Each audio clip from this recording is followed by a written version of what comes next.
Hey, hello. Hello, and welcome. Welcome to Love, Tips, and Velvet Lips, your 9 a.m. show starting you off right this Monday morning. We are live on Facebook, on YouTube, and on Instagram.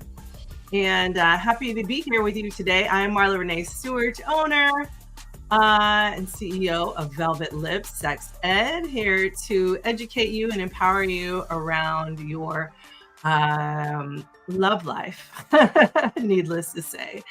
So if you have questions, you can feel free to submit your questions at qrco.de/love tips AMA. That's qrco.de/love tips AMA. And I'm happy to answer your questions at any point during this segment. So let's see here. Just to let you know, this month, has been all about essence spirit, right? So last week we talked about holiday hacks, whether you were single or whether you are partnered. We went through some holiday hacks to help you along with, your love life and things that you can do to better yourself. So again, this month is all about what to do and how we can navigate these things. So with that said, I'm here for your questions, here to answer anything that is on your mind. So thank you all for joining me today. Before we get started though, I just want to say, if you're ever wondering, hey, I want to take a class or something's going on, you can always take a class at by going to or checking the calendar. So you can go to velvetlipsexed.com/calendar, or you can just go to pillar.io/velvetlipsexed. That's sex without the E. And you can go ahead and find that on there. So super excited to have you join me. If you want to join, I'll be doing the workshop for a group called Boundless in San Francisco. It is virtual, so you can go ahead and check it out. Sign up if you wish. Of course, you can always take advantage of my free class. Make sure you just go to velvetlipsexed.com/shop to get that class and sign up, see what it has for you. It will change your life and how you navigate communication. I guarantee it. Because it's changed so many people's lives, and if anybody can get me on a TED Talk, I would like that to happen. So with that said, let's get to it. So this today, I do have a guest speaker, but I think we're waiting on something might be happening. I think they need to get their devices connected. So we'll see if that happens. But in the meantime, I do want to talk about, religious trauma. And, sometimes people think maybe I don't have religious trauma, or maybe some people are like, no, I definitely have religious trauma. But so many things come up during the holidays, especially with regarding religion and how people have, how people grow up maybe one way, and then because of religion has told them about something that they are that they can't do or can't experience, and so it really becomes detrimental to their lives, right? So if you are not necessarily familiar with like religious trauma, right? There are some things that you probably should consider. And when we think about, so here's the thing. religious trauma syndrome, right? RTS, right? Wynell, she states that RTS is a function of both the chronic abuses of harmful religion and the impact of severing one's connection with one's faith, right?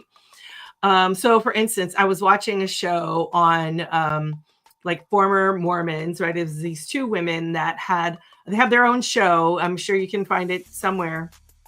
And they, grew up in the Mormon religion or Church of Latter-day Saints.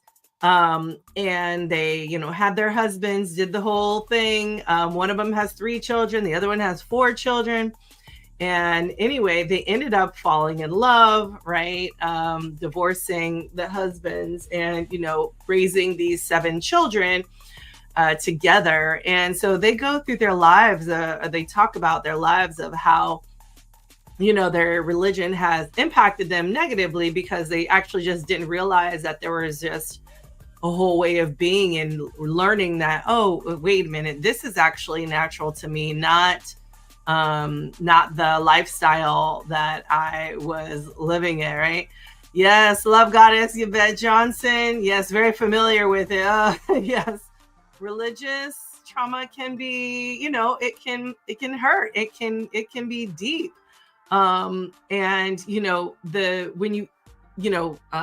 the impact that you have of severing those ties to your faith, can be detrimental because you had all of this community before, and now you are left with no community or little community or a different community or chosen family, right? So it's an adjustment that people have to make. But particularly when you have religious trauma, you're really struggling with, anxiety, with depression, with guilt, or, around, leaving the religion, or even just the guilt of like, well, what is going to happen to me?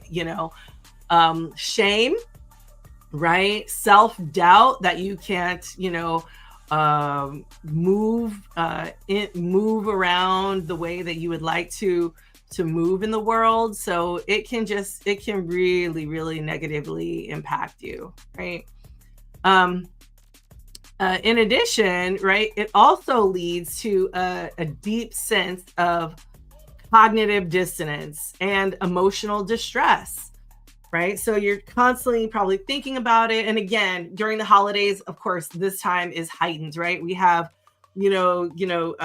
Christmas, and we have, the Jewish holidays, we have Kwanzaa, we have a lot of different things happening during this time of year. And so the emotional distress is greater sometimes because it's so in your face. Even the cognitive dissonance of being like I have to deal with this. And so, when you experience, RTS or religious trauma syndrome, it's mostly due to like the rigid dogma. So if you were in a religion that was very much like, you can do this, you can't do this, you can do this, you can't do this, that kind of thing. Like you have to be in these like strict boundaries, that can definitely contribute to religious trauma. Oftentimes sort of oppressive hierarchies, right? So if you weren't allowed to do something because of the hierarchical structure of your religion. I think in the Mormon religion, I think, it's like they had to wear skirts or dresses or something like that, or couldn't cut their hair or something. And so like the woman who was talking about, being religious or being, previously Mormon, but then like being a lesbian, right, was just like, okay, I'm going to cut my hair and I'm going to wear pants, or maybe it's not wear pants, but, it was one of those things that like not giving in to what femininity, right? Like she wanted to embrace more of a androgyny or masculine look. And so like all of these things, which is another part of religious trauma, is the forced conformity, right? Having to conform in such a way that is, you need to be in this box. And if you are not in this box, that's gonna, negatively affect you, right? So even sexual abuse, right? We know there's a lot of sexual abuse that might happen within religious institutions. Catholicism is not is one of those big ones. But there's many stories around Jehovah's Witnesses, or even other smaller religions that have had negative impact because of that sexual abuse. Uh, uh, okay, so I'm still waiting on the guest, but in the meantime, the next thing I do want to talk about too around a religion, though, is the erasure of identities not accepted in the religion, right? So I remember, growing up in the AME church, that's African Methodist Episcopal, and I was an alkalite, and I would say like I went because my parents wanted me to go, but like I know me and my brother were definitely not into it. But even coming out at 16, there was, they never spoke like badly about like, queer people or anything like that. But it was like never, it was never said. And I remember that choir director, I knew there was something going on with him. You know what I mean? Like I was pretty sure he was gay, and if I saw him now, I'd be like, I definitely, right? Like, but at the time, when you're younger, you just don't. I just didn't realize, these things. You realize someone is different, but you're not necessarily sure how, right? The type of music we can't listen to as well. Yes, Vet. Like the type of music, all of those things are can be influential, right? I remember, if you want to listen to a certain types of music, you're sort of like, you can't do those things. And so, it can be really, negative. So religious trauma, again, mostly due to rigid dogma, just oppressive hierarchies, sexual abuse that may come out of a religious institution, forced conformity, or again, erasure of identities not accepted in the religion. And then, it really is oppressive on what you can and can't do. Now, of course, if you are a person that's like, oh my gosh, yes, this is me, I've been going through this, like religious trauma, it's been like negatively affecting me. One thing that you want to do is get yourself into therapy. Get yourself into therapy. There are some really great therapeutic models that are great for resolving, religious trauma. You have a cognitive behavioral therapy, or CBT, right? You have acceptance and commitment therapy, or ACT.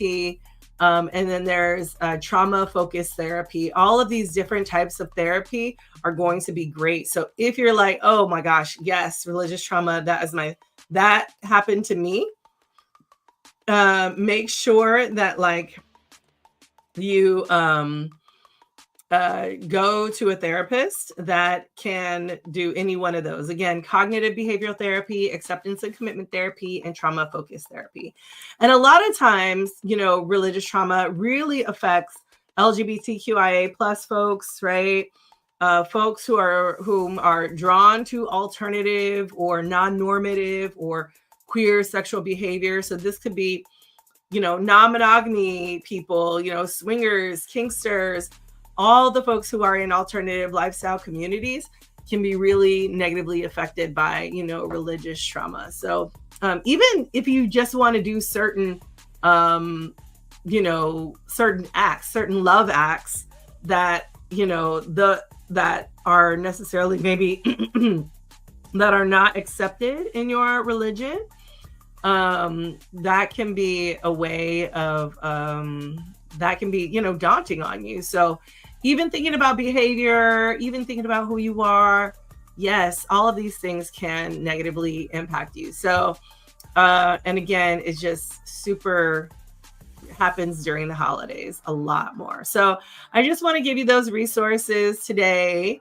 So you'll have those. But of course, I'm happy to talk more if you're like, hey, Marla, I need to know more about religious trauma. Like, I think I'm going through that. You can feel free to send me an email at gettips@velvetlipsexed.com. Again, email us at gettips@velvetlipsexed.com, and we'll be happy to get you on your way to helping you in all the things that you need to make happen. Okay. So with that said, I think that is it. We were supposed to have a guest, but it looks like they might not be able to get on. But I do want to put a little bug in your ear because in addition to all the things that are happening in 2025, I'm super excited to be launching some things. And of course, I'm bringing the DRIP program back. So DRIP will be starting. So I will definitely put the link in there when I post this on the gram. But yeah. So Yvette, you said this is true. You can be free flowing or a nudist. They impact you coming from Christianity. Absolutely, absolutely, absolutely. Because if it's something not allowed or it's something that's shamed, like you should be shamed for it.